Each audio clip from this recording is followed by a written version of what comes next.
இப்போ புதுசா ஒரு யங்ஸ்டர்ஸ் இந்த பிசினஸ்க்கு வரலாம்னா உங்களோட கருத்து என்ன? மக்கள் அவசரத்துக்கு தான் ஆட்டோ. ஒரு ஆபீஸ் போனா டைமிங் கீப் பண்ணணும், 9 மணிக்கு உள்ள இருக்கணும். எத்தனையோ பேர் எல்லாம் கிராஜுவேட் தான் ஆட்டோவே ஓட்டிட்டு இருக்காங்க, லேடிஸ் ஓட்டுறாங்க, நிறைய பெண்கள் ஆட்டோ ஓட்ட வந்துட்டாங்க. இந்த பிசினஸோட ஃபியூச்சர் என்னவா இருக்கும்னு நினைக்கிறீங்க?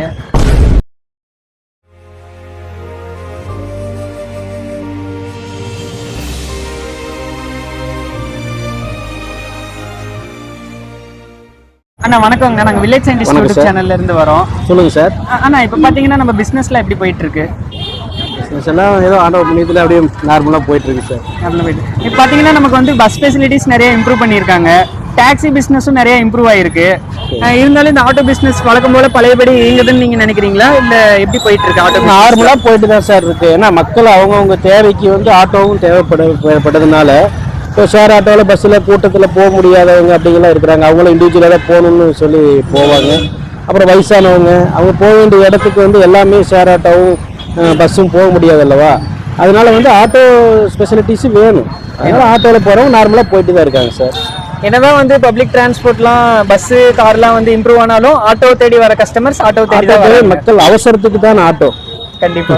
அதனால வந்து ஆட்டோ தேவைகள் இருக்கு, நார்மலா போயிட்டு இருக்கு. கண்டிப்பா. இந்த பிசினஸோட ஃபியூச்சர் என்னவா இருக்கும்னு நினைக்கிறீங்க? பிசினஸோட ஃபியூச்சர்னு எடுத்துட்டீங்கன்னா ஒரு ஃபேமிலி ரன் பண்ற அளவுக்கு வந்து ஃபியூச்சர்லயும் இந்த தொழில் இருக்கும், இன்கம் இருக்கும். கண்டிப்பா இன்கம் இருக்கும், ஒரு ஃபேமிலி ரன் பண்ணலாம். இப்போ புதுசா ஒரு யங்ஸ்டர்ஸ் இந்த பிசினஸ்க்கு வரலாம்னா உங்களோட கருத்து என்ன? வரலாம் சார், எல்லாமே வரலாம். யங்ஸ்டர்ஸ் இப்போ எத்தனையோ பேர் எல்லாம் கிராஜுவேட் தான் ஆட்டோவே ஓட்டிட்டு இருக்காங்க, லேடிஸ் ஓட்டுறாங்க, நிறைய பெண்கள் ஆட்டோ ஓட்ட வந்துட்டாங்க. அதனால வந்து எல்லாமே ஓட்டிட்டு இருக்காங்க. ஒரு நல்ல தொழில், ஒரு ஃப்ரீடம், சுதந்திரமான தொழில். அதனால வந்து அதனாலேயே நிறைய பேர் வராங்க. நம்ம ஒரு சுதந்திரம், அதாவது நம்ம நினைச்சா போகலாம் வரலாம் அப்படிங்கிற மாதிரிலாம் இருக்குல்ல, அந்த மாதிரி சொல்றேன். ஒரு ஆஃபீஸ் போனால் டைமிங் கீப் பண்ணணும், 9 மணிக்கு உள்ள இருக்கணும், அந்த மாதிரிலாம் இருக்குல்ல. இது அந்த மாதிரி இல்லை, நம்ம போகணும்னா நினைச்சது இது ஒரு சொந்த தொழில் தானே, சொந்த தொழில். அதனால வந்து ஃப்ரீடம். ஆனால் இப்போ பார்த்தீங்கன்னா மாச சம்பளம் பரவாயில்லைங்களா, இல்லை நமக்கு டெய்லி இன்கம் பரவாயில்லைங்களா? சார் நாங்கள் டெய்லி இன்கம்லேயே பழகிட்டோம், டெய்லி பர்ச்சேஸு டெய்லி இன்கம்லேயே பழகிட்டோம்.